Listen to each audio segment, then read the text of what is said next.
Hello, I'm Brandon Martini, a commercial pilot and flight instructor, And I'm Carson Vasquez. I'm a private pilot. and you're listening to the Aviation Mentors podcast sponsored by Stratus Financial.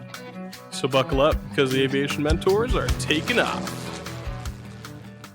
Welcome back, everybody, to another always awesome and always amazing episode of the Aviation Mentors podcast. Thanks so much for joining us today. We really appreciate it. I cannot wait until you guys can see video because we do this weird, crazy thing when we start the podcast that no one has ever seen. I'm going to tell you about it real quick before we get into our topic today. We all have little Stratus airplanes, and sometimes we don't have them, so we use our hands. And then Mark, our producer today, actually pulled out a drone out of nowhere, and I feel like he had that prepped and ready to go. And we take our airplane and we act like it's taking off for the beginning of our podcast. And I'm doing it again right now just for fun, and it gets us in a good mood every time. So if you ever wonder why we're chuckling a little bit or something at the beginning, it's because we have this little airplane or an imaginary airplane that we bring across the screen because all three of us are normally in a random location and not together. So that's how we kind of connect at the beginning of our podcast, and it's always fun. So one day, hopefully soon, we have all the prep ready for it. You'll be able to see it happen in live and in person. So it'll be pretty neat. But today, we are actually going to discuss something that every pilot encounters or should tell people about at the very, very least and check before they fly. And that is a PIREP. A PIREP is a pilot report. And Carson's going to tell us a little bit more about it. So a PIREP is really just a report that's provided by pilots, and it's indicating what actual weather conditions are like that the pilot really just encounters during the flight. So unlike a weather forecast, a PIREP is going to give you real-time, in-the-air updates about conditions.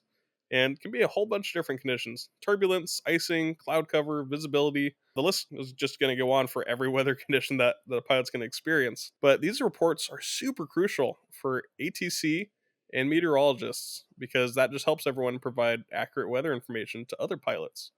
And you're going to experience things that you're going to wish that you knew about.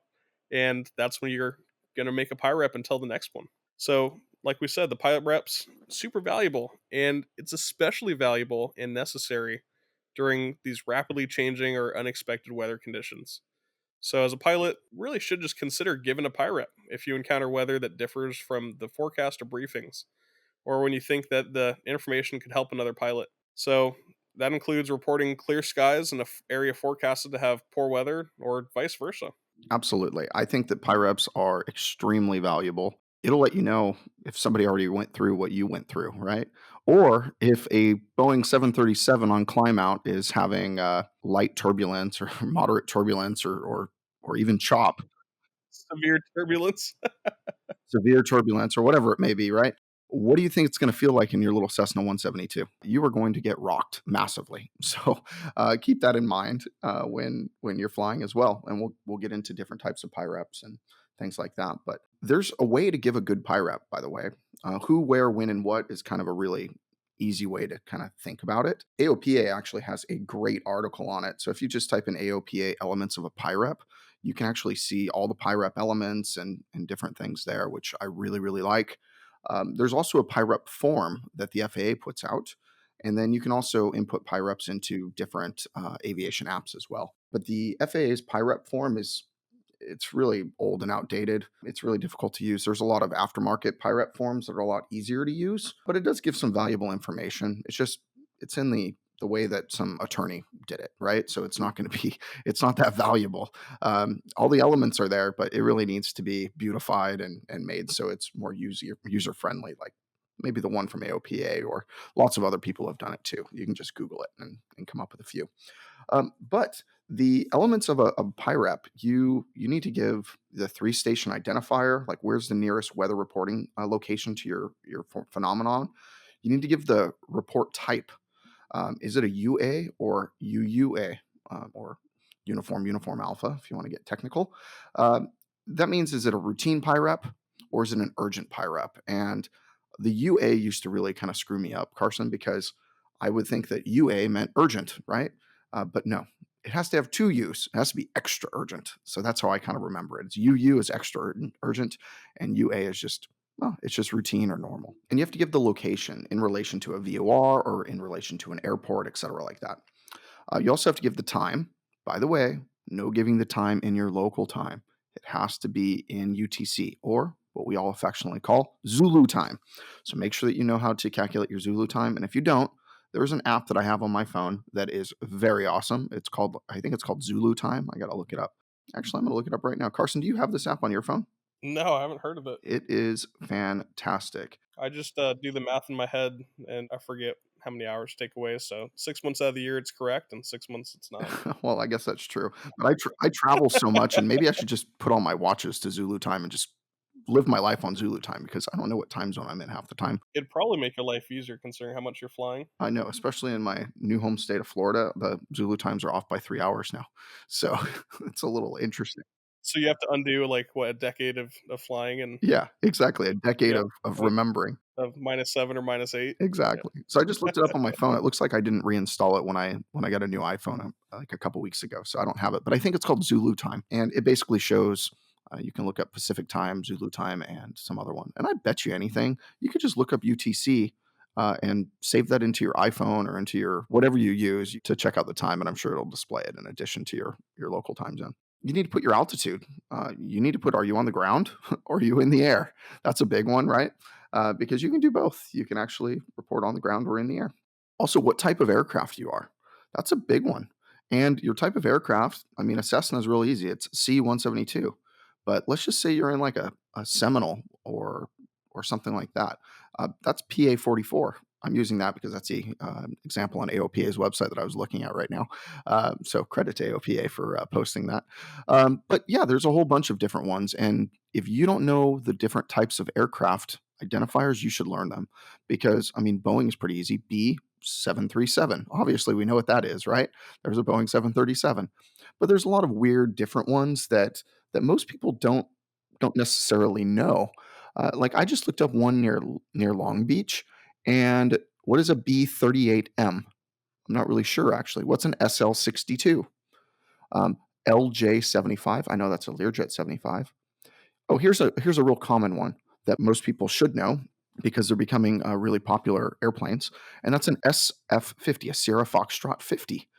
And Carson, do you know what a Sierra Foxtrot 50 is? No, but actually I do know what a B-38M is. 737 Max. Is it? A Yeah. 38M is a 737 Max? Yep, 737 Max. See, always learning every day. But an SF-50 is a Cirrus jet. Sounds like a Spitfire, right? SF. It does sound like a Spitfire, but it's not. Yeah, it's a the Cirrus Vision jet, so it's a neat airplane. It's a dog of an airplane, but it's a neat airplane. It's safe. So you should know what these are because if you don't know what types of airplanes are reporting them, then you don't necessarily know if it's probably going to affect you if it's in the same category for wake turbulence as you. So you want to know those things. Those are really important. So besides the type of aircraft, you need to know what the sky cover is. And sometimes you don't have all of these things, by the way. So if you don't have everything, like don't give it. Obviously, don't like try to make it up or figure it out. If you don't know what it is, don't give it because it's supposed to be an exact time or exact conditions that you're experiencing that time when you're reporting this. So you want to put the sky cover, cloud height, coverage. Is it clear, few, scattered, broken, overcast, all those types of things, right? You also want to put the weather. This one can be complicated. Flight visibility, like what's your estimated flight visibility? How many miles visibility do you have? Things like that. Uh, Precipitation. Is it raining? No. Is it misty? Maybe. Those types of things. Also, any restrictions to the visibility? Things like that. Temperature. By the way, we're in America, but guess what we have to use? Celsius, like a good pilot. Use Celsius. We have to do that because we have to let all the pilots know that are coming internationally as well. And that way they don't have to make the calculation. For some reason, just we have to. I don't understand that either. I think now is just a really good time to tell you how to convert Fahrenheit to Celsius. I never knew how to do it, and once I was a student pilot, and I think it was you or maybe even a better CFI that told me how to do it. A better CFI because I don't remember. All right, so going from Fahrenheit to Celsius, you subtract 30 from the temperature and then divide by two, and that's pretty rough, but still very good Celsius conversion, and vice versa. Is it really? Yeah, Minus 30 divided by 2. yep, that's all you have to do. In Celsius to Fahrenheit, multiply by 2, add 30. Really? It'll get you within 1 degree Celsius. I mean, I just kind of did it real quick in my head. I mean, it doesn't give you exact, but Gives you a good idea. yeah, actually, it's about close. I mean, freezing in Fahrenheit is 32 degrees, correct? Yep. Okay, so minus 30, that gives us 2. Divide that by 2, that gives us 1. You're right. It was within 1 degree of Celsius for freezing. That's pretty good, actually. I like that. Yeah. Look at me teaching you something. Yeah, exactly. And now Mark, who I think uses Celsius where he's from, and he's nodding his head yes. So now he knows how to convert it to Fahrenheit. He can just do the backwards math on that, times it by 2 and add 30. So now we'll come up with it pretty easily. So pretty neat. Also, the next thing you got to do is give wind. This is something that you should not give if you don't have it. Direction in degrees, magnetic north, and the speed in knots. Don't give the wind if you don't have it. Uh, that's just being mean to all the other pilots. Like, why are you lying? Don't be lying. But I will tell you, a lot of our fancy Garmin units tell us what the wind is at altitude. But keep in mind, that's not giving you exact wind. That's giving you wind from a reporting station that's supposedly forecasting it up there. So that's not the actual wind either. So if you really want to calculate the wind, you really have to do some calculations. So I tell most people, especially students, don't give the wind. So when you're saying don't give the wind or don't give the cloud cover if you don't know it, you can report just one portion of the PIREP or of your observation to ATC, right? You don't have to go through every part of it. Correct. Yeah. I mean, you can just report the things that you have. I mean, you need to have like the report type, the location, the time, the altitude, the aircraft type, but all the weather stuff, just give them what you can. After that, turbulence. You can also check the AIM and find out all the different variances of turbulence and what it is. Like what is chop, what is turbulence, and what are all the variances of that. You can find that in the AIM. It's section 7-1-23, by the way. Also, icing. You need to be able to report icing if you have icing, rime or clear ice or mixed ice, things like that. And by the way, you can check all the versions of icing in the AIM 7-1-21 as well. So you can check that out. Outside of that, you can put my favorite thing, and that is remarks. I've read a PIREP one time in Southern California. I mean, because that's where I read PIREPs most of the time when I used to live there. I put remarks in there, or I saw a remark in there one time, and it said, pilot reported breaking headset on roof of airplane, and he was flying a Cessna 172. So the turbulence he reported was severe, obviously. Guess what? I didn't do that day. I definitely did not fly, and I did not take my student flying that day. We looked at that and we were laughing. And honestly, I think I screenshotted it and I've got it somewhere. I don't know where it's at, but it was hilarious. I mean, bad for the guy who broke his headset, but pretty funny when you read it. And I've seen other PIREPs like that too, like hit my head on the ceiling. That one's bad. I mean, I normally tell people they should probably have their seatbelt on a little tighter, or be wearing it in the first place. I know there's not another pilot putting on that wear your seatbelt sign. Most people ignore it anyways until a flight attendant yells at you. But yeah, you should probably wear the seatbelt the entire time that you're flying. It's a real bummer that you mentioned that one because I was picked this topic so I could tell that one. I should have warned you. I was working in the flight school. I was at the front desk at that time, and I saw that PIREP, and it was cracking me up. But I figured you probably would tell that one, so I had another one prepared that I saw in the remarks. It said, "It's bad. Don't do it." No way. That's hilarious. I like that. It's bad. Don't do it. That's hilarious. Yeah, it was urgent turbulence for a 172. That would be. Aside from everything that can go into a PIREP, Hold on, Carson. You know what would be an awesome part of a PIREP? what? I just needed to use a soundboard. Sorry. That was fun. As long as you're happy, Brandon. As long as I'm happy. Yeah, I mean, of course. I mean, I could have done something really terrible and did this one, but I decided against it. I think that would be a bad one to have in a PIREP. What do you think? That'd be terrible, wouldn't it? I think that would be a different pilot reporting, not the one making that sound. I agree. That would be terrible. It would be terrible. So sometimes we got to laugh because people are so afraid of air travel, and it's so safe. So I think that I mean we added this in here, or Mark added this in here. I didn't. He found it, added it, and now I'm loving using it. But he added it in here, and I think sometimes you just have to make light of like how stressful people think flying is because of how safe it really is. So I like to throw in the explosion sounds every once in a while. Now it's going to be fun, right? Yeah, it makes him happy. So we'll let him do it. So, Brandon, aside from everything that goes into the PIREP observation, who should we give it to? I know we're saying we should be giving it to ATC, and I know you mentioned that we can also report it through different softwares like ForeFlight, but Are we just supposed to tell ATC, hey, and start giving the PIREP, or what's the proper procedure for it? The proper way is you should be transferred to a FSS, a flight service station, and you can find them on your aeronautical charts all over the place. So you should ask ATC for a few minutes just to be offline and to contact FSS. And then you should just report it. I mean, you should just call and just start talking. That's what you should do. You shouldn't say Riverside Radio, November 12345 with a PIREP. You should say that and then give your entire PIREP. And if they ask you to repeat something, then you can repeat something. But you don't want to bog up the airways. So that's what you should do. And then they'll repeat it back to you and confirm it. And then you'll confirm it. And then you'll just go back to your regular ATC station. So what you should do, like the way that you should do that, is you should say like LA Center, Cessna November 12345 would like to temporarily go off frequency to give a PIREP to Riverside Radio. And there's a chance that they will say, you can give me the PIREP here or something along those lines. I don't know what the terminology ATC is supposed to say, but they will. Sometimes they'll just say, go ahead and give me the PIREP. Also, if you're experiencing severe turbulence or something, you can say LA Center, Cessna November 12345, PIREP, severe turbulence. That's all you have to do. Just tell them that. And by the way, they will put one in there.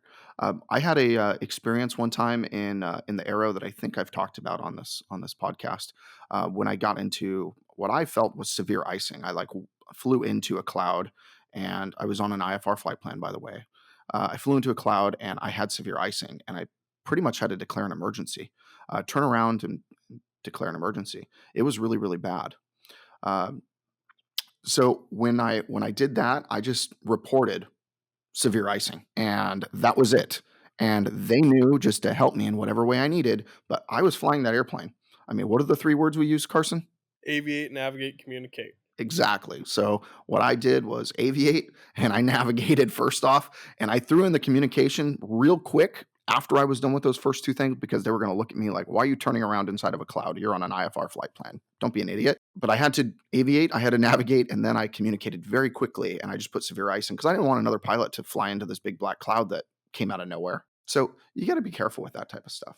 You do. I've had a pretty similar experience. I had low level wind shear at Riverside when I was coming into land, and I was with my CFI, so I wasn't as concerned. We had a lot of faith in each other. But I just said low level wind shear and my tail number, and they took it, said, clear to land. Yeah, and I've done that too. I've reported low level wind shear on short final.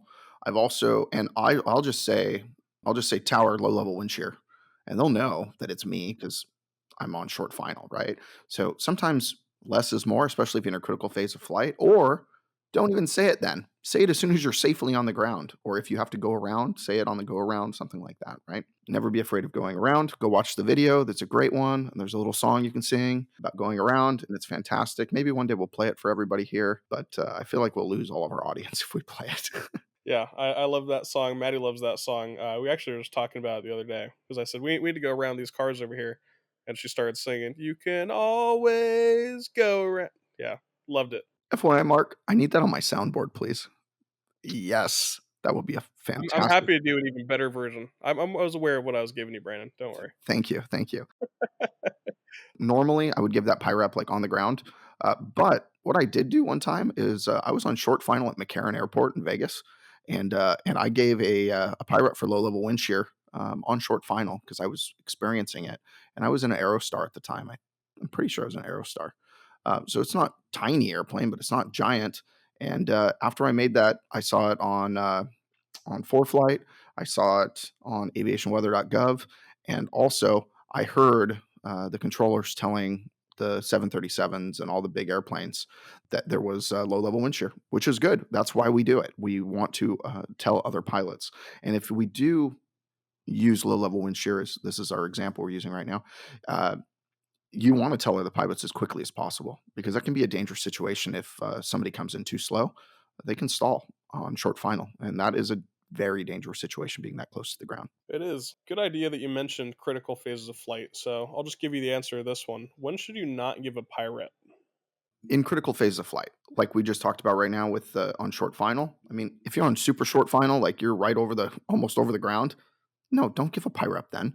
If you are I don't know, if you're 5,000 feet away, maybe that would be okay. But just use your common sense on that. If you have light chop, a lot of people don't remember who's listening on this because it's an older thing, but there used to be these weird things that Delta pilots, they were like known for Delta pilots, and they would say they would log in, or I say log in, but like transfer frequencies, and they would just always say Delta 12345 light chop, and like that was like a funny saying that people were talking about, and it's not so much like a meme anymore, but it was for a long time. There was also a weird side note, real quick. There was also a really weird thing that people would go on guard, which is 121.5, and meow. Literally, they go meow, and I was, what the heck is going on? And I heard it several times, and I'm glad that that went away. I mean, just such immature student. I mean, those were immature student pilots. Obviously, if those were airline pilots, that would be absolutely ridiculous. But I mean, it was bad. Hey, Mark, could we also get Brandon's meow on the soundboard? I'd appreciate that.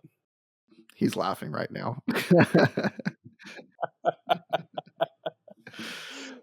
Well, yeah, the FAA, they actually say word for word, personnel must not solicit PIREPs when the pilot indicates that they're in hazardous weather conditions or during a critical phase of flight.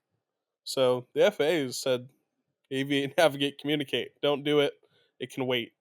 Exactly. I mean, it's not going to change anything for you, so it's only going to change something for somebody else, and you don't have to do anything for anybody else. You just need to do what you need to do, right? So get through your aviation, get through your navigation, and then you can get to your communication, like always. So the FAA says it perfectly. I mean, that's the first time I'd ever say that. I love the way the FAA put something. I don't think I've ever heard those words from a pilot, but I agree. That was really good. Just don't do it. If it's gonna hurt you, don't do it. But PIREPs are essential to being a pilot. They're super important part of your safety in flight is reading the PIREPs and receiving them from other pilots. And like we always say, keeping our aviation community safe and leaving PIREPs and giving PIREPs for other pilots, that is a huge part of helping to keep your fellow pilots and your aviation community safe. And having a PIREP is really just saying something that you wish you had known before you got to where you are. That was very well said, Carson, and couldn't agree more with you. Also, that's also something you've probably never heard. But